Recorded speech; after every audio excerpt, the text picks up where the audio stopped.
Kimni duolari ijobat bo'lishini xohlasa, safimizga qo'shiling va albatta videomizni kuzatib boring. Do'stlar, Ka'ba-i Muazzamadan sizlarga turib murojaat qilyapman. 24-yanvar sanasi o'tib ketmasidan albatta safimizga qo'shilib qoling, duosi ijobat bo'lgan baxtli bandalar qatorida bo'ling. Oramizda uysizlar bormi? Alloh taolo sizlarga uylar bersin. Befarzandlar bormi? Shirindan shakar farzandlar bersin.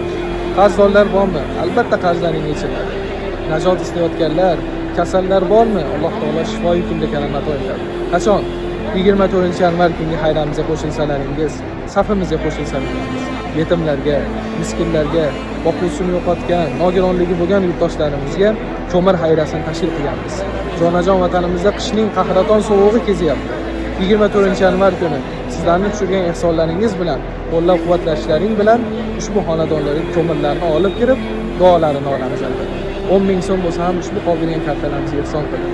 15 ming bo'lsa ham ehson qiling. Shoyatki shu tushirgan ehsoningiz bilan qalbingizni tub-tubida turgan duolaringiz, maqsadlaringiz, iltijolaringiz Alloh taologa yetib borsa va duolaringizni ijobat qilsin.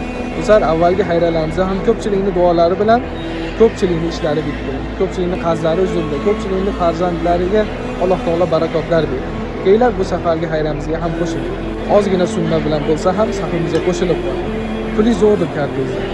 Yoki bo'lmasa shu videomizga like bosing. Bu ham ehson. Kommentariy yozsangiz ham ehson. Storiesingizga qo'ysangiz ham ehson.